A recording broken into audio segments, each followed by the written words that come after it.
नमस्कार साथियों, स्वागत और अभिनंदन आप सभी का। आज इस सेशन के बारे में चर्चा करेंगे वो हमारा जो चल रहा है मंथली करंट, जिनके अंदर हमने जनवरी माह, फरवरी और मार्च की चर्चा की। आज हम चर्चा करेंगे अप्रैल माह की। देखिए कौन कौन से महत्वपूर्ण पुरस्कार, कौन कौन सी महत्वपूर्ण योजनाएं, कौन कौन से महत्वपूर्ण ऑपरेशन और कौन कौन से महत्वपूर्ण केंद्र यानी कि संस्था की स्थापना हुई। आइए सबसे पहले चर्चा करते हैं आपके दो पुरस्कारों की, बहुत इंपॉर्टेंट एग्जाम के लिए। राजस्थान उद्योग रत्न पुरस्कार जो 2022 में दिए गए, दो पुरस्कार बड़े इंपॉर्टेंट हैं। कौन कौन सा? एक तो आपको पूछा जाए कि राजस्थान उद्योग रत्न पुरस्कार 2022 के तहत श्रेष्ठ बुनकर रत्न पुरस्कार किसे दिया गया, तो याद रखिएगा माधुराम को। और ये माधुराम किस जिले से संबंधित हैं, तो भी याद रखिएगा जैसलमेर। डायरेक्ट पूछेगा राजस्थान उद्योग रत्न पुरस्कार 2022 के तहत श्रेष्ठ बुनकर रत्न पुरस्कार से किसे सम्मानित किया गया? माधुराम को, जिनका संबंध किस जिले से है? जैसलमेर से। दूसरा क्वेश्चन, हस्तशिल्प रत्न अवार्ड 2022 से किसे सम्मानित किया गया? याद रखिएगा राम स्वरूप शर्मा, जिनका संबंध किस जिले से है? जयपुर से। ये दोनों ही अवार्ड बड़े इंपॉर्टेंट है। तो श्रेष्ठ बुनकर रत्न पुरस्कार और हस्तशिल्प रत्न अवार्ड 2022। इसके अलावा दो पुरस्कार और आपके, वो है आपके मेजर ध्यानचंद खेल पुरस्कार 2021, जो इस बार दिए गए। कुल 12 खिलाड़ियों को इस पुरस्कार से सम्मानित किया गया, जिसके अंदर राजस्थान के कितने खिलाड़ी हैं? 2, जिन्हें कौन सा पुरस्कार दिया गया? मेजर ध्यानचंद खेल पुरस्कार। वो 2 खिलाड़ी कौन कौन से हैं? एक तो है आपके अवनी लखेरा, जो किस खेल से संबंधित है? निशानेबाज से, और जिनका संबंध किस जिले से है? यह है आपके जयपुर की। दूसरे हैं आपके कृष्णा नागर, जो जयपुर, और खेल कौन सा? बैडमिंटन। दोनों ही बड़े इंपॉर्टेंट क्वेश्चन। मेजर ध्यानचंद खेल पुरस्कार 2021, कुल याद रखिए 12 खिलाड़ियों को सम्मानित किया गया, जिनमें से राजस्थान के कितने खिलाड़ी? 2। कौन कौन से? अवनी लखेरा और कृष्णा नागर। ये दोनों किस खेल से संबंधित है और दोनों किस जिले से संबंधित हैं? Very very important. क्लियर? ये हो गए आपके 2 उद्योग रत्न पुरस्कार और 2 हो गए आपके मेजर ध्यानचंद खेल पुरस्कार। इसके अलावा देखिए और कौन कौन से हैं। जैसे इसके अलावा है आपके कि राष्ट्रीय जल पुरस्कार से सम्मानित पहला कौन सा राज्य है 1 नंबर पर? तो याद रखिए उत्तर प्रदेश। दूसरे नंबर पर कौन है? राजस्थान। पूछा जाए आपको कि राष्ट्रीय जल पुरस्कार से राजस्थान का कौन सा जिला सम्मानित हुआ है, तो याद रखिएगा बांसवाड़ा। ये इंपॉर्टेंट है। राष्ट्रीय जल पुरस्कार से राजस्थान का कौन सा जिला सम्मानित हुआ? बांसवाड़ा। ये सबसे इंपॉर्टेंट। चलिए, एक आपके डॉक्टर कीर्ति भारती बहुत चर्चा में है। क्यों है? क्योंकि आखा तीज कब आती है आप सब जानते हैं? वैशाख शुक्ल तृतीया, जिसे बोलते हैं आप अक्षय तृतीया।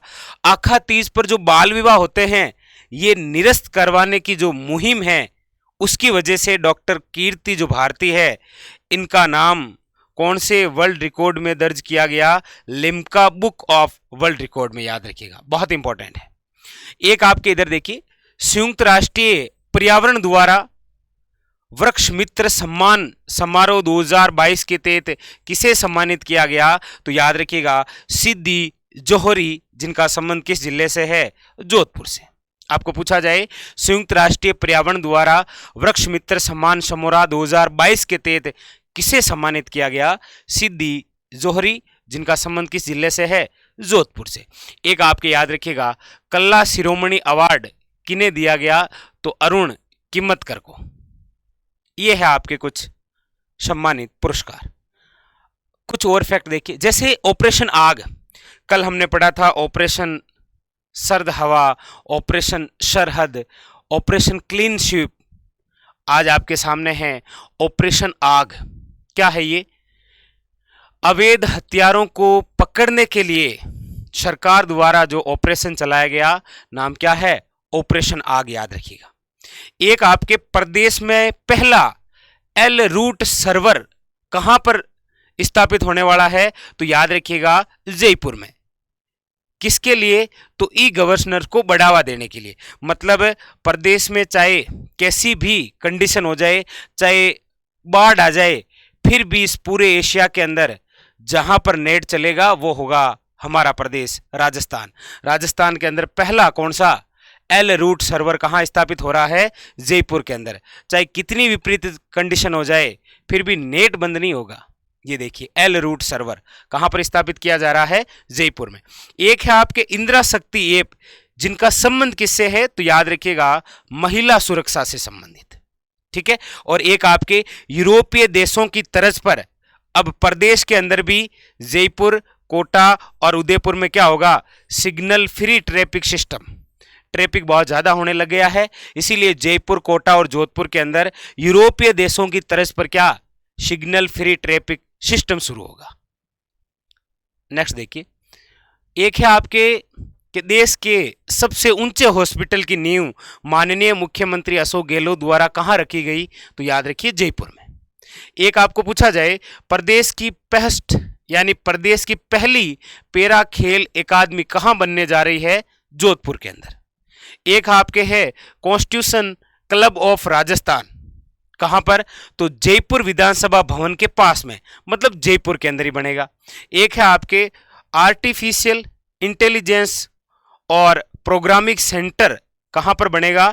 ये बनेगा साथियों झुंझुनू जिले के अंदर जो सैनिक स्कूल है ना, वहां पर। आप सब जानते होंगे, वैसे अभी तक हमारे राजस्थान में 2 सैनिक स्कूल हैं, एक झुंझुनू और एक है आपके चित्तौड़गढ़। एक जो और बनने वाली है वो है अलवर में, ठीक है। एक है आपके ज्योतिबा फुले कृषि उपज मंडी, आधुनिक तकनीक पर आधारित है, ये बनेगी आपके अगणवा गांव जोधपुर के अंदर, याद रखिएगा, ठीक है। नेक्स्ट, ये आपको बता ही दिया, मेजर ध्यानचंद खेल पुरस्कार याद रखिएगा, टोटल 12 खिलाड़ी, जिसमें से राजस्थान के 2 हैं, अवनी लखेरा और कौन? कृष्णा नागर, वेरी वेरी इंपॉर्टेंट। और देखिए, एक है आपके देश का पहला आर्टिस्ट फेस्टिवल कहां पर और कब आयोजित किया गया? तो याद रखिएगा 10 अप्रैल 2022 को, और कहां पर? जयपुर में। पूछा जाए देश का पहला आर्टिस्ट फेस्टिवल कहां पर आयोजित? जयपुर में, और कब? तो 10 अप्रैल 2022 को। एक ये और इंपॉर्टेंट देखिए, राज्य की पहली किसान पाठशाला कहां पर स्थापित की जाएगी? तो फतेहपुर सीकरी में। मतलब किसानों की आय किस प्रकार से बढ़ाई जाए, किस प्रकार से कृषि के क्षेत्र में नवाचार हो, इसीलिए प्रदेश की पहली किसान पाठशाला कहां पर? फतेहपुर सीकर के अंदर, याद रखिएगा। और किसके सहयोग से? तो इसके अंदर नाबार्ड और एक विश्वविद्यालय आगे आया है, जोबनेर कृषि विश्वविद्यालय, इनके सहयोग से फतेहपुर सीकर के अंदर कौन सी पाठशाला? पहली किसान पाठशाला। नेक्स्ट, एक ये इंपॉर्टेंट है, देखिएगा, sports women of the year award 2022 से किसे सम्मानित किया गया? याद रखिएगा अवनी लखेरा, बेटी बचाओ बेटी पढ़ाओ अभियान की ब्रांड एम्बेसडर अवनी लखेरा। अभी हमने देखा मेजर ध्यानचंद पुरस्कार से सम्मानित अवनी लखेरा, और sports women of the year award 2022 से सम्मानित कौन? अवनी लखेरा। बहुत इंपॉर्टेंट है, याद रखिएगा, पैरा खिलाड़ी, जयपुर से संबंध, और खेल खेलती है निशानेबाज। एक साथियों यहां पर थोड़ा सा ध्यान दीजिएगा, जो गार्गी पुरस्कार है ना, जिसकी शुरुआत हुई थी 1998 में, जिसके अंदर बालिकाओं को बढ़ावा देने के लिए और शिक्षा के क्षेत्र में सर्वांगीण विकास करने के लिए उनको क्या होता है कि जब उनके 10वीं के अंदर 75% से अधिक और 75 बनते तो उनको एक पुरस्कार दिया जाता था, गार्गी पुरस्कार। जैसे कक्षा 10वीं के अंदर जैसे ही कोई बालिका ने 75 या 75 क्रॉस किए तो उनको एक पुरस्कार देती थी सरकार, कौन सा? गार्गी पुरस्कार, जिसके अंदर 2 किस्तों में 6,000 रुपये मिलते थे। अब क्या हुआ कि जैसे ही लॉकडाउन की स्थिति हुई तो प्रमोट किया गया, तो परसेंटेज तो 75 से अबव चले गए सभी के। इसीलिए सरकार ने भी क्या किया कि जो प्राप्तांक अंक थे ना 75 से बढ़ाकर कितने कर दिए? 90। अब जिनके 10th के अंदर 90 से अधिक प्रतिशत है बालिकाओं के, उनको कौन सा पुरस्कार दिया जाएगा? गार्गी पुरस्कार, जिसके तहत 2 किस्तों में 6,000 रुपये मिलेंगे, ठीक है।